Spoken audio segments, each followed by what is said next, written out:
네, 오늘 토크의 제목은 평양의 신봉하조, 김정은, 정조준, 기상천외한 이야기입니다. 지금 북한에는 말이죠, 이 권력으로 보나, 그리고 재력으로 보나, 탄탄한 인맥관계로 보나, 김정은이 감히 거부할 수 없는 또 다른 권력 조직이 존재하고 있으며, 이 조직은 한때는 김정은과 공생적 협력 관계에 있었지만은 지금은 김정은을 향해서 등을 돌리고 있다.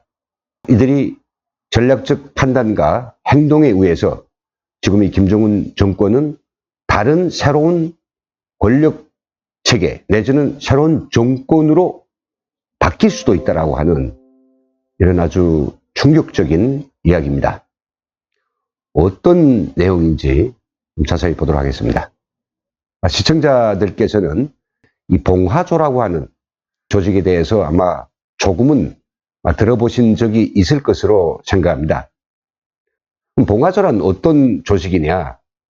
이 봉하조란 2008년경 김정은의 사실상 후계의 구도가 확정되면서 해외에서만 살았던 유학파 이 김정은이 주변에 사람들을 세우고 또 자기의 어떤 친분 관계도 확장하기 위해서 정은과 그 형 정철을 중심으로 북한 최고위 간부들의 자녀들 그리고 유학파들을 중심으로 조직됐던 하나의 친분 사교 모임이었습니다. 피가 철철 끓어넘치고 또 해외에서 본 것은 엄청이 많고 또 내심에 여러 가지 욕구가 정말 꽉 차 있는 이들인지라 처음에는 김정은과 김정철의 말동문화 내지는 이야기꾼으로 시작됐던 모임인데 점차 이것이 권력과 돈과 그리고 염색에 물적기 시작했습니다. 그럼 이들은 무슨 짓거리를 하고 놀았을까요? 당연히 첫째는 친분이었을 것입니다. 너는 어느 대학을 나와서 넌 어느 나라에서 유학해서 너희 아버지는 뭘 하지? 어떤 특기가 있어? 그러면서 이제 자주 모여 술도 마시고 그리고 서로 아주 인격적으로 좋은 친구, 뭐 끼가 있고 재능 있는 친구들에 대해서는 서로 이게 닮고도 싶어 하는 너무 강력한 서열보다는 느슨하기도 하며 또 재미도 있고 뭐 아무리 교감을 하자 해도 동떨어져 있는 이런 국내파 자녀들하고는 저로 느낄 수 없는 정서적 공감대, 생활 그 스타일의 어떤 공감대로서 친분을 충분히 쌓았을 것입니다. 그리고 이들은 이런 친구끼리 놀려고 하면 일단 경제가 있어야 되지 않겠습니까? 그래서 부모들한테서 달러를 쪼아내든지 직접 자기들이 마약과 슈퍼노트 그리고 여러 가지 불법적 거래를 통해서 꽤 많은 돈을 모으기 시작했습니다. 결국은 돈이 있고 건강이 있고 친구가 있는데 무엇을 못하겠습니까? 점차 이들은 엽색에 빠지기 시작했죠. 그래서 이 시절의 평양에서는 봉하조를 모르면 간첩이라고 할 정도로 이들은 굉장히 맹위를 떨쳤습니다. 그렇다면 이 봉하조에 망라된 멤버들은 대체로 어떤 사람들이었을까요? 봉하조의 주요 멤버들은 리더인 김정철 그리고 김정은이었습니다. 봉하조를 잘 알고 있는 탈북자들의 증언에 따르면 김정철이가 일단은 형이기 때문에 그 형을 봉하조의 일단 리더로 모셨다는 거죠. 물론 뭐 정훈이가 뒤에서 다 조절을 했겠습니다만은 그리고 거기에는 오국열 전 국방위 부위원장의 아들이 클럽의 실제적인 기획자였고 그리고 조종자이기도 했답니다.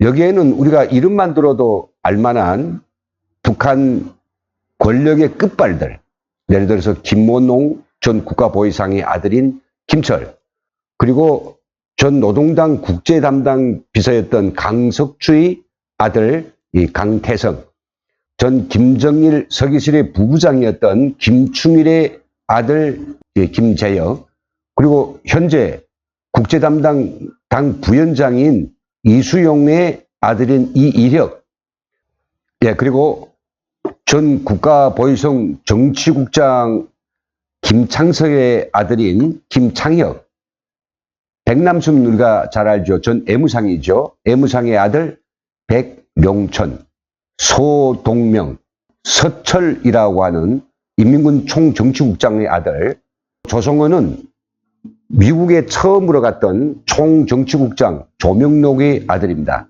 그 밖에도 급발 있는 간부들의 자녀들이 결국은 김정은에게 줄을 서기 위해서, 아니면 또 의도적으로 김정은이 이들을 포섭해서 미래의 동지들을 하나씩 파악하기 위한 그런 목적으로서 바로 봉화조가 만들어지고, 그 리더는 김정철. 화려한 이 백그라운드를 가진 평양의 태자당이었습니다. 초기에는 크지 않는 사교 모임이었지만은 김정은이 후계자로 등극해서 김정일이 사망하기 전까지 2, 3년 동안에 이들은 정말로 북한 내에서는 전혀 경험할 수 없는 엄청난 자유와 멋을 부렸고, 또 이들은 점차 부모들의 발탁과 김정은의 백그라운드, 그리고 자기 아들의 좋은 친구들이 많기를 바라는 김정일의 배려에 의해서 이들은 점차 권력의 핵심부로 포진되기 시작했고, 각종 에아버리와 불법 거래를 통해서 달러를 이제 깔기 시작했고요. 이 정도 되니까 이들한테 무엇을 못하겠습니까? 정말 운이 좋았던 그런 친구들이라고 할 수 있겠습니다. 이 봉화조의 파워는 막강했습니다. 김정은이 그 뒤에서 모든 걸 다 조종하기 때문에 사실은 어찌 보면 제2의 중앙당, 미래의 북한 권력체계라고도 할 수 있었습니다.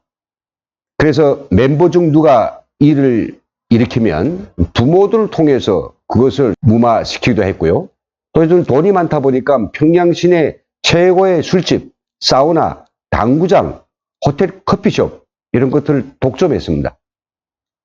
우리가 잘 알고 있는 고려호텔, 커피숍이 이들의 주 미팅 장소였는데, 이들만 나타나면 거기에 앉아있던 손님들이 벌써 호위성원들에 의해서 다 쫓겨나가고, 이들은 누구도 어떤 곳이라도 걸칠 것이 없이 마음대로 쓰고 즐길 수 있는 무자비한 돈과 권력을 가진 셈이죠.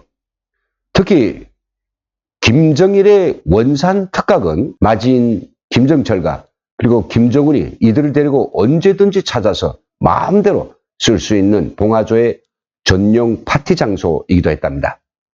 젊은 사람들, 손에 쥔 권력과 돈이 많으면 결국은 여성을 찾을 수밖에 없겠죠. 그래서 이름난 영화배우들, 은하수 관현악단의 미모의 배우들, 청년중앙 선정대의 여배우들, 주로 이들이 차지했다고 합니다. 물론 그것은 결혼을 전제한 것이 아니었죠. 즐기는 돈을 가지고 그들을 이 파티에 참가시키는 일종의 불륜까지도 서슴지 않았던 것으로 알고 있습니다. 그리고 이들은 김정철과 김정은이 자석에서 빠졌을 때는 자기들이 해외에 나가서 엄청 본 것이 있으니까 이 부모들이 꼰대 같은 그런 수령놀이 이런 것들에 대해서 굉장히 야유하면서 서구적 문화에 대해서 향수를 즐겼고, 김정은이 올라서서 우리가 권력의 주인이 되면 중국식이나 아니면 베트남식으로 권력은 우리 거, 그러나 삶은 서구적으로 할 것까지도 예견했다라고 알려지고 있습니다. 하지만 이들의 노름은 길지 않았습니다. 왜냐하면 2010년 12월 17일 김정일이 급사하면서 봉화조의 사실상의 주인이었던 김정은이 갑자기 최고 지도자로 등극을 하게 됩니다. 더는 그들과 함께 술을 마시고 유학소리를 하고 엽색적인 생활을 할 수 있는 그런 처지의 그 멤버가 아니거든요. 김정은은 이제는 그들하고 만나기조차 어렵고, 그들이 김정은이 부르지 않는 한에서는 그의 얼굴도 볼 수 없는 처지가 되었죠. 이 젊은 사람이다 보니까 뭐 한 잔 마시고 너무 거나하게 취하면 아주 흉측한 모습도 보였을 끼고, 그들이 입을 통해서 그런 사실들이 알려나간다고 하면 최고 지도자의 권위에 결정적 부담이 될 것만은 사실이었을 것입니다. 권력을 승계하기 시작하면서부터 이 봉화조를 멀리 하기 시작하였고, 또 봉화조가 그한테서는 굉장히 부담으로 느껴졌습니다. 김정은이 권력 안정화를 위해서 측근에 둘러서 있던 이들의 부모들을 집에 들어가 쉬라 해가지고 권력에서 내쫓았고요. 그리고 자기한테 도전하는 이용호나 현영철이나 또 장성택, 기타 많은 측근들 사정없이 숙청하면서 어느 날 봉화조의 성원들도 결국은 맥을 놓게 됐습니다. 물론 봉화조를 치기 위해서 그의 부모들을 쳤다고는 보지 않지만은 서로 상반관계에 의해서 결국은 봉화조의 힘은 빠지기 시작했습니다. 그리고 봉화조의 리더가 김정철이었는데요. 이 김정철이 파워가 커가는 것에 대해서는 아직은 권력을 완전히 장악하지 못한 김정은으로서는 결코 바라는 바가 아니었습니다. 이때 사건이 터졌죠. 이 봉화조의 핵심 멤버였던 최룡의 아들이 마약 사건에 연루돼 가지고 평양시내에서 엄청난 물의를 일으켰습니다. 봉화조는. 그리고 이들이 과거에 한 짓거리들이 이렇게 저렇게 알려지면서 평양 시민들은 봉화조가 먹는 것은 인민의 사료, 그들은 인민들이 피를 마신다고까지 하면서 불만이 굉장히 고조되기 시작했습니다. 결국은 그는 권력을 잡고 난 1년 후에는 형을 설득해서 결국은 봉화조를 폐쇄하는 데 이르게 됩니다. 그 봉화조는 없어졌지만은 오늘날 앞에서 존재했던 봉화조처럼 막강한 권력, 그리고 엄청난 자금력, 아주 탄탄한 인맥관계를 가지고 있는 새로운 빨치산 2세, 3세들의 정치적 친분 모임이 평양에 등장하기 시작했습니다. 과거에 그냥 친분, 사교, 유학에 대한 향수 이런 것으로만 일컬어졌고 김정은의 줄대기 하던 봉화조하고는 근본적으로 이 차이나는 매우 독특한 특성을 가지고 있습니다. 적어도 40, 50 이상의 이 사람들이고요. 또 빨치산 2세, 3세들의 그런 자녀들로서 조직은 정치적인 그리고 비즈니스적인 친분을 목적으로 한 그런 아주 탄탄한 조직이라는 것이죠. 전 봉화조에 있던 멤버들 가운데서 부모들이 숙청되지 않은 그런 아주 젊은 유학파들도 일부 여기에 합류했고요. 그리고 또 전략적으로 자기들이 김정은이 비수를 피하기 위해서 그의 형 김정철을 포함시켜서 얼굴 마담으로 내세우기까지 했습니다. 이 조직의 리더는 정확치는 않습니다만은 대체로 오일정이라고 하는 빨치산 오진우의 아들 김정일이 그렇게 형님으로 따르고 극진히 아버지 혁명존으로서 모셨던 빨치산 오진우, 그의 아들이고, 또 한편 또 다른 북한의 그 항일빨산의 전통이기도 한 오백룡, 북한 사람 모르는 사람들이 없죠. 오백룡의 두 아들 오금철과 오철산을 비롯한 주요 권력기관의 고위 간부들이 대거 포진되어 있다고 합니다. 다시 말씀드리지만 새로운 권력 실세들이 조직은 고위 간부들이 자녀가 아닙니다. 그 고위 간부들 자신들입니다. 근데 그들은 중년 이상의 땅이 나이도 지숙하고 그리고 권력의 맛도 어느 정도 보았고 죽지 않고 살아날 수 있는 각종 요령과 지혜를 다 가지고 있는 자들이고 결코 작지 않는 권력 생활을 통해서 이 재정적 자금력을 엄청히 가지고 있는 자들이라 이거죠. 그리고 가장 중요한 키포인트는 이들이 뒤를 바로 노동당 제1부위원장이면서 또 사실상 많은 사람들이 당 권력의 2인자라고도 말할 수 있는 그 최룡해, 빨치산들의 맏형입니다. 바로 최룡해가 뒤를 봐준다 라는 설이 있습니다. 이들은 말이죠. 이들을 뭉치게 하고 또 하나의 목표를 가지고 함께 생사를 같이 하는 이런 조직으로 만들게 한 데는 김정은의 잘못이 많았다고 저는 생각합니다. 왜냐하면 지금 평양공화국에서는 간부 인사를 김정은과 김여정 두 원위와 김정은의 애인 현송월 이렇게 셋이서 다 해먹는 꼴이라고 하는 것에 대해서는 평양의 어떤 간부도 어떤 주민도 모르는 사람이 없을 정도로 합니다. 우리 두 눈으로 보았습니다. 김정은이 가는 어떤 장소와 어떤 애국 행사도 부인은 안 데려가지만 자기의 첫 애인 현송월은 반드시 동행을 할 정도로, 그리고 현송월은 북한에서 동지이고 현송월이 말 한마디면 어떤 문제도 다 해결될 수 있다. 어찌 보면 김여정보다도 더 파워풀한 이런 권력을 행사한다고 평양 사람들은 보고 있는 거죠. 그러다 보니까 자기 부모들이 업적에 대한 강력한 그 자부심도 가지고 있는 이런 중년 이상의 항일 빨치산 2세, 3세들 보기에는 이게 너무나도 꼴불견이라고 하는 거죠.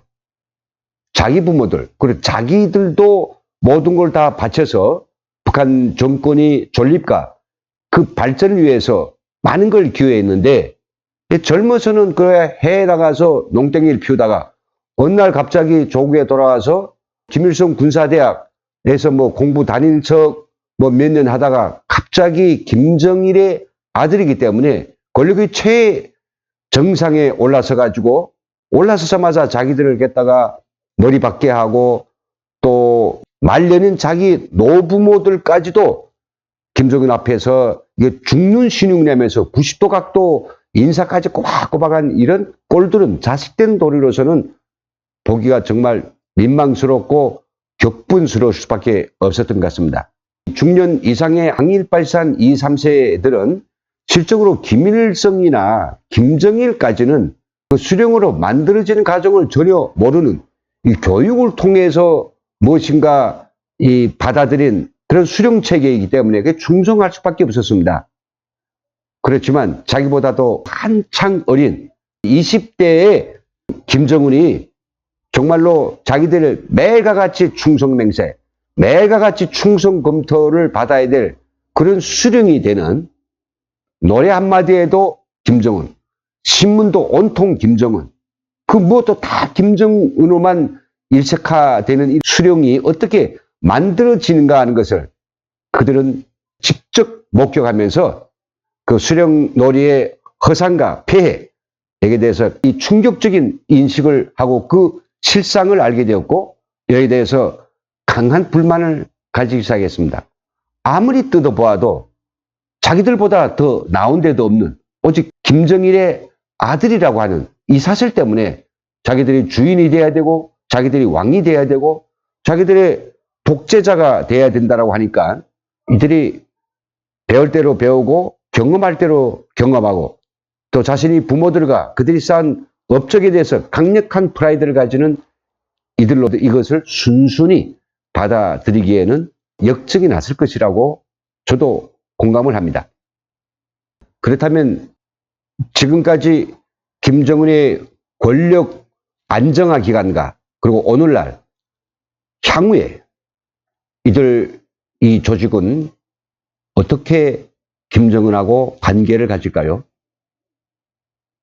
네, 빨치산 2세, 3세들의 이런 새로운 이 친분 조직, 결사 조직이라도 볼 수 있는데 이 특징들을 보면 지금도 그렇지만은 향후에 엄청나게 위협적인 암덩어리 수밖에 없다라고 하는 사실을 우리는 금방 알 수 있습니다.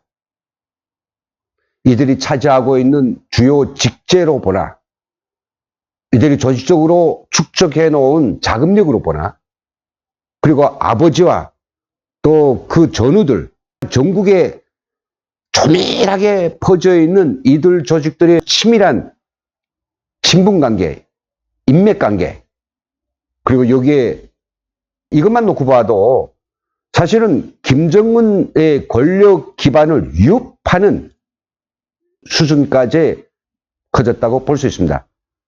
그렇다고 하면 김정은은 왜서 자기한테 암덩어리로 점점 다가오고 있고, 그리고 언젠가는 자기를 정조준할 수 있는 이런 조직을 단칼에 치지 못하고 이렇게 잘할 동안 방치를 했을까요? 저는 결코 방치를 했다고는 생각하지 않습니다. 무슨 곡절이 있을 것입니다. 바로 그 곡절에 대해서 평양 소식통은 다음과 같은 이야기를 합니다. 김정은은 왜 이들을 칠 수 없는가에 대한 이야기인데요. 이들은 매우 잘 결속이 되어 있다고 합니다. 이들 조직의 숫자는 엄청 크다고 하는 거죠. 그래서 한두 명을 쳐갈겨가지고 이들 조직을 와해시키기에는 시간이 늦었다라고 하는 것입니다. 또 그리고 북한 권력의 근간인 이 항일발치산 아들이고 그들이 손자이다 보니까 이들을 모조리 목을 벤다라고 할 때 북한 권력의 정통성은 아주 심각하게 훼손될 것이고, 이런 사실들이 북한 주민들에게 알려주면 결국은 이건 마치 권력의 정점을 놓고 싸우는 이런 깡패 싸움으로 비춰질 수밖에 없다는 것을 김정은은 잘 알고 있죠. 그래서 이제나 저제나 손을 보고 있지만은 이들은 조그만 틈도 주지 않고 있다는 것입니다. 근데 가장 이 골치 아픈 거는 김정은의 형 김정철이 이들에게 완전히 빠져가지고 동생의 편을 들어주지 않는다라고 합니다. 김정철은 우리가 직접 화면으로 보았지만 음악을 좋아하고 상당히 감정 정서적인 면에서 오히려 김정은보다는 풍부한 사유를 하는 지극히 정상적인 사람입니다. 태영호 공사가 곁에서 봤던 김정철, 그는 김정은 대신에 장자로서 김정일로부터 권력을 승계받음에 있어서 아무런 결격 사유도 없습니다. 다만 제가 보아도 김정은보다는 좀 왜소하고 너무 지나치게 이 단편적인 어떤 취미에 음악이라든지 이런 데 빠져 있고 권력욕이 좀 적다는 것 내에는 그는 김정은 못지않게 교육을 받을 대로 받고 또 최고의 그런 권력의 맛을 알고 있으며 그도 역시 젊은이다 보니까 이 권력에 대한 욕심이 없을 수가 없는 사람이죠. 근데 동생이 형에게 얼마나 잘해주는지는 모르겠습니다. 김정철이 속이야 누가 알겠습니까? 바로 김정철은 자기보다는 훨씬 연장자이지만 그래도 자기를 내세워주면서 얼굴 마담으로 역할하도록 해주고 있는 이 형님들 그리고 삼촌들에게 아마 푹 빠져 있는 것 같기도 합니다. 그러니 만일 이 조직을 와해시키고 척결하기 위해서는 형의 목부터 쳐야 되지 않을까요? 그리고 제일 중요한 것은 최룡해인데요. 이 최룡해가 앞서 이야기했지만 그들이 조직을 뒤에서 봐주기 때문에 이건 정말 함부로 다칠 수 없는 고슴도치와 같은 조직이라고 볼 수 있습니다. 최룡해, 그런 김정은에게 있어서 양날의 칼인 것만 사실입니다. 그를 버리면 그의 정통성은 훼손될 것이고 그를 끌어당기려고 해도 그의 마음을 절대로 알 수 없는 것이죠. 그런데 또 최룡해는 사실상 이 새로운 항일발산 2, 3세 그룹의 실제적 주인이기도 합니다. 이 항일발산 그룹은 김정은하고 같이 공생적 협력 관계를 가지는 것이 자기들의 존재와 또 자기들이 만끽하고 있는 나름대로의 부유와 호방한 생활들을 연속하는 데는 무리가 없는 거죠. 북한 체제가 있고 나서 그들이 특권도 있는 것이고 북한 체제가 눈 감아주는 범위 안에서 누리게 되는 자유와 방종과 그의 권력의 맛, 이것도 꽤 짭짤한 것입니다. 그래서 지금까지는 김정은과 깊은 공생적 관계로 존재해 왔습니다마는 이 권력에 심취되어 있으며 김일성을 넘어설 수 있는 진짜 수령이 되려고 하는 김정은의 권력욕과 그의 지나친 욕심은 결국은 이 발산 2세, 3세들 그리고 최룡해의 미움을 사기 시작했다고 보아도 틀리지 않을 것입니다. 바로 발산 2세, 3세들이 존경하는 그런 부모들이 김정은이라고 하는 그 한창 아래의 작자 앞에서 허리 아래 숨이 없이 칭송을 해야 되고 떠받들어야 되고 만세를 불러야 되고 하는 그런 광경들, 그리고 자신들조차도 흩어만 지면 김정은의 보위부, 김정은의 정찰총국에 가차없이 죽어야 되는 이런 상황에서 이들은 자기 생명을 유지하기 위해서도 그렇고 자기들 집단의 이익을 극대화하기 위해서도 그렇고, 잘 모르겠습니다만 최룡해의 목표에 따라서 이들은 점차 이념적인 조직으로 굳어지기 시작했다는 거죠. 그 이념이라고 하는 것이 물론 공산주의나 자본주의나 이런 이념은 아닐 것입니다. 그러나 최소한 이들이 가지고 있는 그 이념에는 수령은 빠져 있을 것이라고, 적어도 중국의 집단 지도 체제와 같은 사회주의 이념, 그런 전체주의 국가에 대한 이념은 있을 것입니다. 저는 어떤 경우에도 이들이 가지고 있는 이념이 북한 주민들과 탈북자들, 우리 대한민국 국민들의 바램하고는 대단히 거리가 멀지만은 김정은만이 사람이고 나머지는 다 그의 노예가 되는 이런 가장 포악스러운 독재 정권보다는 낫지 않느냐라고도 생각합니다. 그러나 탈북민들의 목표는 항일빨치산 2세나 3세들이 그런 세상이 아닙니다. 저희는 대한민국 같은 자유롭고 주권 재민의 원칙이 실현되는 풍요로운 나라를 저희들은 바라고 있죠. 자, 이쯤 되면 이들은 유학을 통해서 몸에 충분히 배어 있는 자유의식, 그리고 한창 때의 그런 쿨한 의식으로 서로 긴밀하게 격세 없이 서로 소통될 것이며, 이들이 파워가 점점 커질수록 결국은 김정은한테는 하나의 빚으로서 우리가 생각지 못한 상황을 만들어내고 있는 것입니다. 저는 북한 고위 소식통이 보내온 이 충격적인 소식을 들으면서 이 내용에 대해서 다음과 같은 시사점을 말씀드리고 싶습니다. 우리가 모르는 또 나름대로의 권력이 존재하고 있으며 김정은은 사실 속이 비어있는 이런 껍데기일 수도 있지 않느냐 생각을 해보았습니다. 그리고 평양에 실제적으로 존재한다고 하는 막강한 제2의 실세 조직이 지금까지는 김정은과 공생적 협력 관계였지만 전 자기들이 처하고 있는 상황들, 자기들의 존재의 위협, 이런 것들을 느꼈을 때 이들도 김정은을 공적으로 보기 시작했고, 이것이 오늘날 김정은을 매우 위협하고 있다는 사실, 너무나도 저는 쾌재를 부리고 싶은 이런 상황입니다.